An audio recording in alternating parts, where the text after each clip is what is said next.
ఎన్నికల సమస్య ఎందుకంటే ఈరోజు పేపర్లో విద్యుత్ సమస్య గురించి కొన్ని విషయాలు రాశారు. వాస్తవ పరిస్థితి అక్కడ ఏం జరుగుతున్నాయి ఆ పేపర్లో కనబడుతున్నాయి రాశారు. వాస్తవంగా గతంలో కరెంటు వచ్చిందంటే వార్త, ఇప్పుడేమో కరెంటు పోయిందంటే వార్త. తెలంగాణ ప్రభుత్వం ముఖ్యమంత్రి గారు వచ్చిన ప్రమాణ స్వీకారం చేసిన తర్వాత తొలి సమావేశంలో అసెంబ్లీ సమావేశంలో చెప్పాడు, కొంతకాలం నాకు టైం ఇస్తే 24 గంటల కరెంట్ ఇస్తుంటే అప్పుడు చాలామంది నమ్మలేరు. 3 ఏళ్ళ టైం ఏంటి అన్నాడు.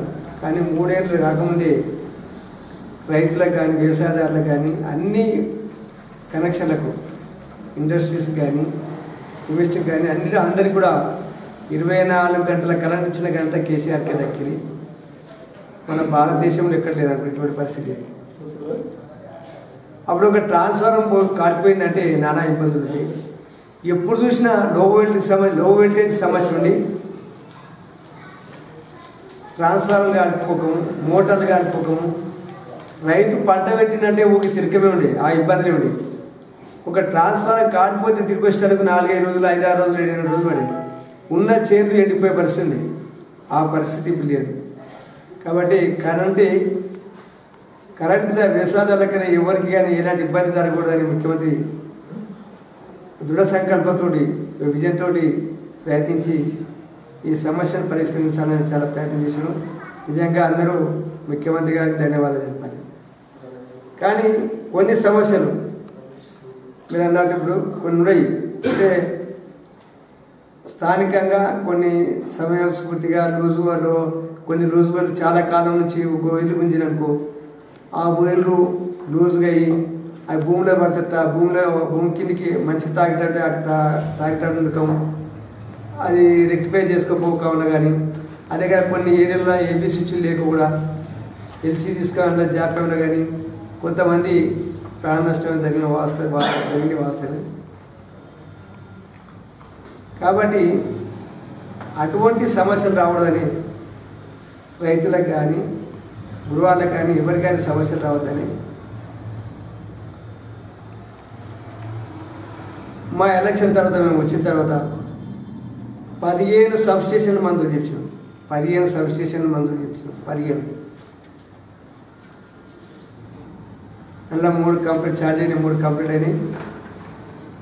మిగతా పని నడుస్తున్నది. మన భవిష్యత్తు ఇంకా కూడా వాస్తవం చూస్తాం. అదేవిధంగా మన మున్సిపాలిటీలో IPDS integrated power development scheme కింద మున్సిపాలిటీలో ఎక్కడ ఏం అవసరం ఉన్నాయి, 3 ఫేజ్ లైన్ గురించి ఎక్కడ ట్రాన్స్ఫార్మర్లు అవసరం ఉన్నాయి, ఎక్కడ కరెంట్ అవసరం ఉన్నాయి, విద్యుత్ అవసరం లేదు, గృహాలకు అన్నీ పూర్తిగా ఎవరికి ఎలాంటి సమస్య లేకుండా చేస్తున్నాం. ఈ 15 సబ్స్టేషన్లు కాకుండా ఇలా కూడా ఒక సబ్స్టేషన్ శాంక్షన్ అయింది.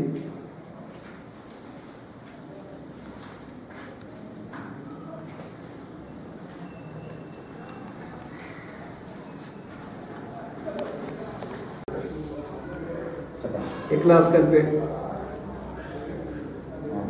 ఆగిరేయాల చౌదర్ కూడా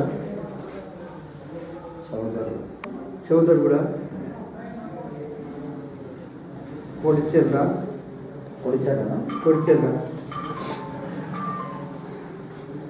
చెట్టాన్పల్లి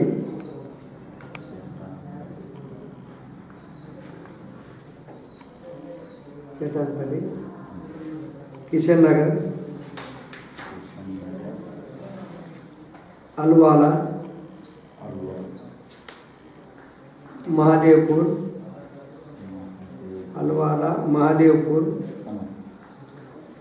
సిద్ధాపూర్,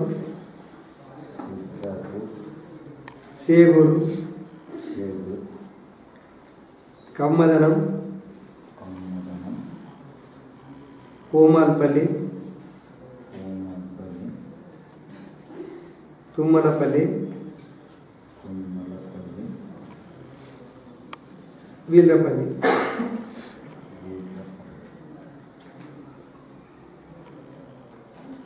ఇంకోటి గ్రామాల్లో కానీ ఏదే కానీ ఒక ఆధార్ కార్డు 2 ఫోటోలు 125 రూపాయలు కడితే వాళ్ళకి ఎంత లైన్ కానీ లైన్ గురించి సర్వీస్ వేరు వాళ్ళదే, మీటర్ ఎలక్ట్రిసిటీ వాళ్ళదే, 2 బల్బులు వేసి దాదాపు 3000 ఖర్చు వస్తుంది.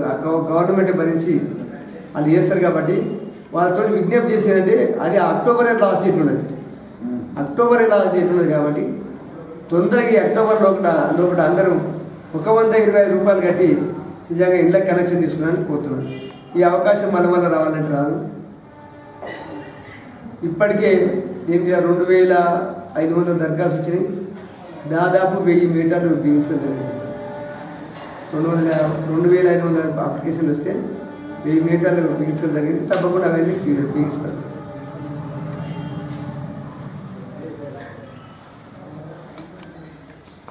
మున్సిపాలిటీలో కూడా వార్డు వైజ్గా అంటే ఒక్కో వార్డు తర్వాత ఒకటి వార్డు సెలక్షన్ చేసుకొని అంత విద్యుత్ సమస్య లేకుండా తీస్తారు. ఏదంటే నేను చెప్తున్నాను IPTS కింద ఆ స్కీమ్ కింద అన్ని ఏ కాలనీకి ఎక్కడ సమస్యలు లేకుండా తీస్తారు. అది మీరు ఉపయోగించుకోవాలని కోరుతున్నాను.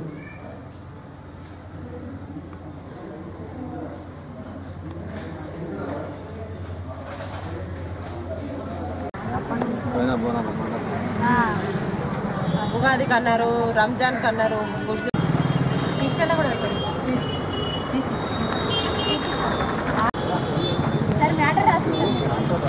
అమ్మా డైరెక్ట్ చెప్పమ్మా. ఒక్క వర్డ్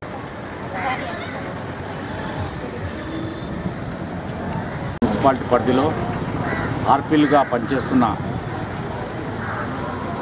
రిసోర్స్ పర్సన్స్కు కనీస వేతనాలు ఇవ్వాలనే కోరిక సరైన నిర్ణయం ఇది.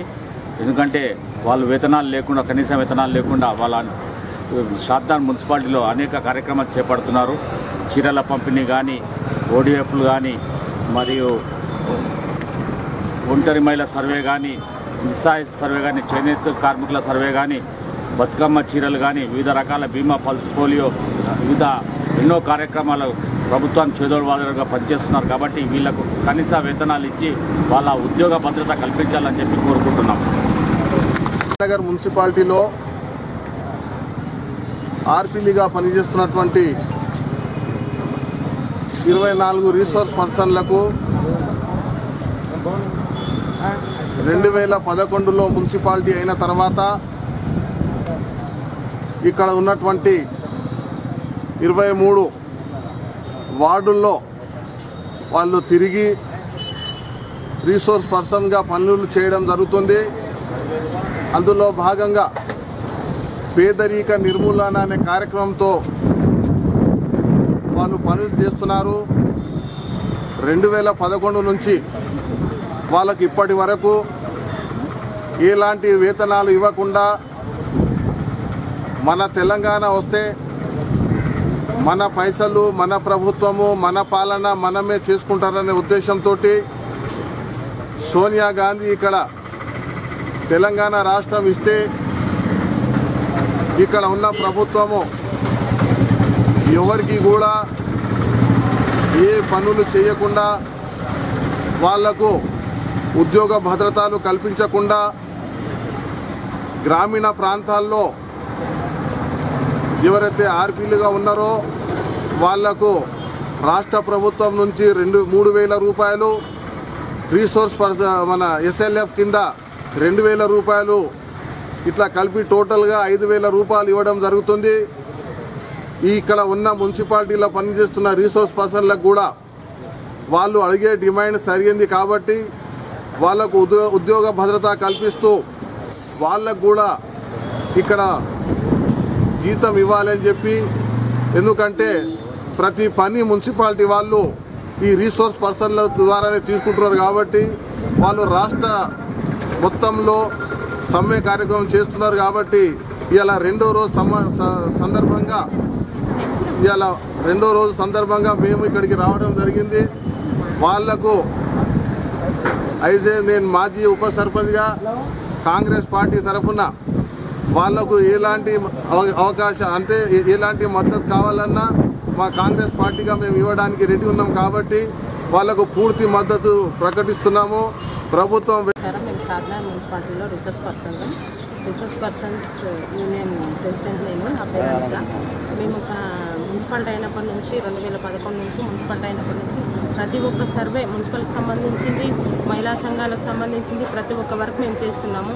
ఇంతవరకు మాకు ప్రభుత్వం నుంచి ఎలాంటి గుర్తింపు లేదు, ప్లస్ మరియు ఎలాంటి గౌరవ వేతనము లేదు, ఏది లేదు. కనీసం మాకు ఈ ప్రభుత్వం తెలంగాణ కష్టపడి మేము కూడా మహిళా సంఘాలకు సంబంధించి తెలంగాణ పోరాటంలో మేము కూడా ఒక భాగంగా పోరాడినాం. కనీసం మమ్మల్ని గుర్తిస్తారని చెప్పేసి కూడా మేము ఎంతో ఆశించినాం. అన్ని వర్గాలను వారిని తెలంగాణ ప్రభుత్వం గుర్తించింది. కానీ మెట్మా ఆర్పీలు అంటే ఎందుకో మరి ఇంత చిన్న చూపు. ఊర్లలో ఉన్న వీబీకేలకు షార్టేజ్ చేసిర్రు, మరి మెట్మా వాళ్ళు ఏం ద్రోహం చేసిరని మేము బాధపడుతున్నాం. అందుకు సార్ చెప్పినాం ఇస్తాం, పింక్ సారీస్ వాళ్ళు ఏడొచ్చి మమ్మల్ని అటాచ్ చేయొద్దు మేము చేస్తామని చెప్పారు. ఆ మాట కూడా ఇంతవరకు ఏం చేయలేదు. మాకు బాధాకరంగా ఉంది. మాకు కనీస వేతనం ఇవ్వాలి, ఉద్యోగ భద్రత కల్పించాలి. మేము ప్రతి మున్సిపల్ సర్వే ప్రతి ఒక్కటి ₹1 ఆశించకుండా అన్ని సర్వేలు మేమే చేస్తూ ఉన్నాం. ప్రతిదీ మాతో చేయించుకుంటారు కానీ మాకు ఎలాంటి గుర్తింపు లేదు. కనీసం ఇప్పుడన్నా ప్రభుత్వం గుర్తింపిచ్చి కనీస వేతనం ఇస్తే మేము చాలా సంతోషపడతాం. ఫిబ్రవరి నెల, మార్చి నెలల మున్సిపాలిటీ పరిధిలో కౌన్సిలర్లు, చైర్మన్ అందరు కలిసి మా మున్సిపాలిటీలో వర్కులు తొందరగా కావాలి, ప్రజలకు ఇబ్బంది కలగొద్దనే ఉద్దేశంతో కాంట్రాక్టర్లకు అడగడం జరుగుతుంది. అందులో భాగంగా కాంట్రాక్టర్లు కూడా పనులు పూర్తి చేసి దాదాపు 5-6 మాసాలైనా కాంట్రాక్టర్లకు బిల్లులు రావడం లేదు. ఉదాహరణకు స్టేట్ ఫైనాన్స్ కార్పొరేషన్ నుంచి వచ్చిన నిధులు, రెండవది ప్లాన్ గ్రాంట్ నిధులు, మూడవది నాన్ ప్లాన్ గ్రాంట్ నిధులు. ఈ నిధుల లోపట కాంట్రాక్టర్లు బిల్లులు ఇంతవరకు అంటే దాదాపు ఫిబ్రవరి, మార్చి నెలల పనులు పూర్తి చేసి తర్వాత అకౌంట్ సెక్షన్లో పెండింగ్ ఉంది. అందులో భాగంగా ఏం బిల్లులు ఎందుకు వస్తలేవు అని చెప్పి అడిగితే ఈ పైసలన్నీ వెనక్కి వెళ్ళిపోయినాయి, పైసలు వచ్చిన తర్వాతనే బిల్లులు ఇస్తారని చెప్పే ముచ్చట్లు అకౌంట్ ఆఫీస్లో జరుగుతుంది షాద్నగర్ మున్సిపాలిటీ పరిధిలో. 4వది ఏంటంటే స్టేట్ మన పైసలు ఏవైతే మున్సిపాలిటీ జర్నల్ ఫండ్స్ ఉన్నాయో అలాంటి పైసలు కూడా ఈ నాన్ ప్లాన్ గ్రాంట్ లోపల జమ చేయడం జరిగింది. ఈ అధికారుల నిర్లక్ష్యం వల్ల ఈ పనులన్నీ జరిగి షాద్నగర్ పట్టణంలో మున్సిపాలిటీ పరిధిలో కాంట్రాక్టర్లకు పని చేయకుండా బిల్లులు ఆపడం జరుగుతుంది. ఇంకో విషయం ఏంటంటే స్టేట్ గవర్నమెంట్ పనులు చేయాలని చెప్పి అందరు చెప్తారు, కానీ పనులు చేసిన తర్వాత ఎస్టీఓకు పోతే ఎల్ఓసి పాస్ కాదు. ఎందుకంటే గవర్నమెంట్ ఫీజింగ్ పెట్టిందని చెప్తారు. గతంలో కూడా ఫీజింగ్లు చేస్తుంది. ఎప్పుడు చేస్తుంది అంటే బడ్జెట్కి ముందు 15 రోజుల ముందో లేకుంటే 15 రోజుల తర్వాత ప్రతి గవర్నమెంట్ చేస్తుండే. ఈ గవర్నమెంట్ పరిస్థితి ఏమైపోయిందంటే ప్రతిసారి నెలకు 15 రోజుల్లో కానీ ఎప్పుడు లాటరీ తలిగినట్టు అలా చెక్కులు ఎప్పుడు పాస్ అయితే తెలియదు. కానీ ఈ కాంట్రాక్టర్లు చాలా ఇబ్బందుల పాలవుతున్నారు. ఇప్పుడు కేంద్ర ప్రభుత్వము జిఎస్టీ అనే ఒక జిఎస్టీ తెచ్చి గతంలో plan grant, non plan grant, SFC ఈ ఫండుల అగ్రిమెంట్లు పనులు టెండర్లు వేసిన తర్వాత వాళ్ళు కాంట్రాక్టర్లు టెండర్ తీసుకున్న తర్వాత అగ్రిమెంట్ అయిన తర్వాత పనులు చేసిన తర్వాత వాళ్లకు 5% వాళ్ళ అగ్రిమెంట్లో ఉంటుంది వ్యాట్ అనేది. కానీ ఇప్పుడు ఉన్న ఇంజనీరింగ్ సెక్షన్ వాళ్ళు గవర్నమెంట్ తరఫు నుంచి చేస్తున్నారా ఏం చేస్తున్నారో తెలియదు, కానీ 12% జిఎస్టీ అని.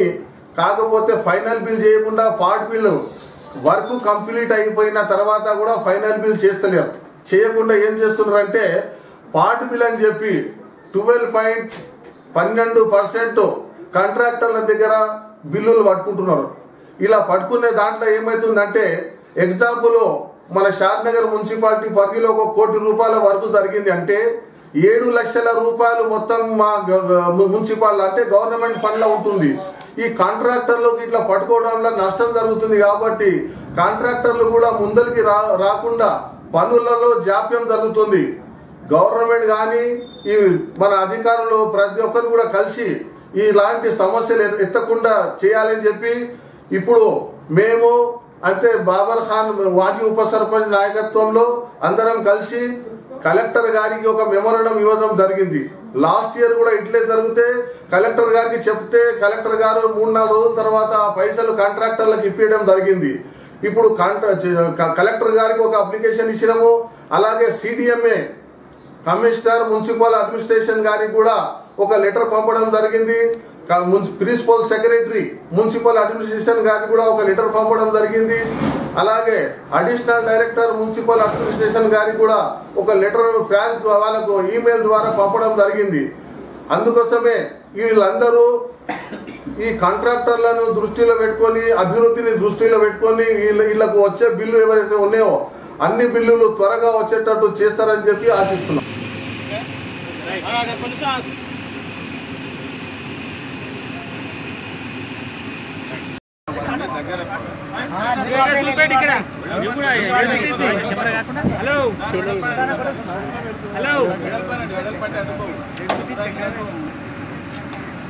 అబ్బా కరెక్ట్ కొడుతుంది చూస్తానా కరెక్ట్ కొట్టేది వీళ్ళు రావాలి. జెడ్పీహెచ్ఎస్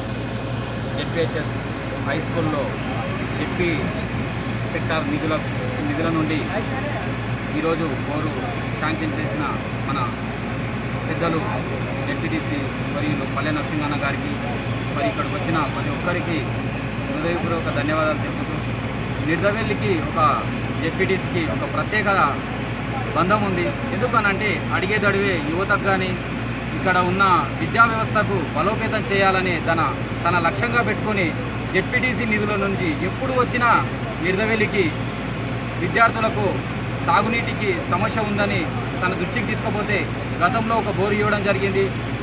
ఆ బోరు ఫెయిల్ అయింది, మళ్ళీ మా పిల్లలకు చాలా ఇబ్బంది పడుతున్నారు అంటే వెంటనే తన దృష్టికి తీసుకుపోయిన వెంటనే ఈరోజు మళ్ళీ ఒక బోరు శాంక్షన్ చేయడం జరిగింది.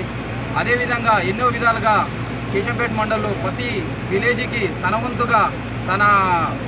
వంతు కృషితో ముందుకెళ్తూ దూసుకుపోతున్న నరసింహన్నకు మరొకసారి హృదయపూర్వక కృతజ్ఞత తెలుపుతూ కార్యక్రమాన్ని ప్రశ్నించుకొని మన జడ్పీ నిధులతో మన జడ్పీసీ గారు మేము అడిగిన వెంటనే ఇంతకుముందు ఒక బోరు వేసడం జరిగింది. అక్కడ బోర్లో నీళ్ళు రాలేదు కాబట్టి మోటార్ అట్లే వృధాగా కొత్త మోటార్ అట్లే ఉన్నది హై స్కూల్ లోపల. ఇప్పుడు బోరు ఖచ్చితంగా వేయాలని ఇది ఇంచుమించు 5-6 నెలల సంది నడుస్తూ ఉన్నది. భగవంతుడు ఇలా ఇక్కడ ఆంజనేయ స్వామి శివ అందరూ కూడా కలిసి మాకు ఆశీర్వాదం ఇచ్చి మీ అందరూ కూడా ఆశీర్వాదంతో ఈ రోజు నీళ్లు పడితే అందరికీ కూడా ధన్యవాదాలు తెలియజేసుకుంటా. అంతే ఇంకా మాకు సీసీ రోడ్లు కొద్దిగా వెళ్తే బాగుంటుందని మా జడ్పీసీ కోరడం జరుగుతుంది. కేశంపేట మండల పరిధిలోని విడదవెల్లి గ్రామంలో high school ZPHS high school దగ్గరలో ఒక బోరు ఈరోజు వేయడం జరుగుతుంది. అది నా యొక్క జడ్పీ నిధులతోటి వేయడం జరుగుతుంది. ఇది రెండవది. ఇంతకుముందు కూడా 1 ఇయర్ కింద కూడా వేసినాము. అప్పుడు బోరు మోటార్ కూడా వేయడం జరిగింది. మరి ఈరోజు కూడా మళ్ళీ బోరు వేయడం జరుగుతుంది. కాబట్టి మండలంలోని ప్రతి ఒక్క గ్రామానికి కానీ హై స్కూల్లో కానీ నీటి కొరత ఉంటే నా దృష్టికి తీసుకురావాలి. ఇప్పుడు కూడా నిధులు కేటాయించడం జరుగుతుంది. నీటి సమస్య కోసం మౌలిక వసతుల కోసము నా వంతు కృషి చేస్తాను. ప్రతి ఒక్క విలేజ్లో కేశంపేట మండలం పరిధిలోని ఇప్పుడు పాత గ్రామ పంచాయతీలు కానీ కొత్త గ్రామ పంచాయతీ మొత్తము 29 గ్రామ పంచాయతీల్లో కూడా ప్రతి ఒక్క విలేజ్లో కూడా నేను చేసే కార్యక్రమాలు నేను చేసే అభివృద్ధి కార్యక్రమాలు కూడా ఉండాలనేది నాకు ఒక కోరిక. దాన్ని కూడా నేను త్వరలోనే ప్రతి ఒక్క విలేజ్లో డెవలప్మెంట్ చేయడానికి నేను నా శాయశక్తిగా కృషి చేస్తాను. విడదవెల్లిలో ఇది 2వసారి వేయడం జరుగుతుంది. ఇప్పటికి కూడా నేను 7 లక్షల సీసీ రోడ్లు కూడా ఈ విలేజ్కి ఇవ్వడం జరిగింది. మరి ఇంకెన్ని కూడా నాకు నిధులు మళ్ళీ విడదవెల్లికి కేటాయిస్తానని కూడా నేను సందర్భంగా మనవి చేస్తున్నాను. కాబట్టి ఈ యొక్క నీటిని కూడా మీరు వృధా చేయకుండా మంచిగా దీన్ని సద్వినియోగం చేసుకోవాలని కోరుకుంటూ మరి ఈ యొక్క అవకాశం ఇచ్చిన మీకు అందరికీ కూడా మనసారి ధన్యవాదాలు.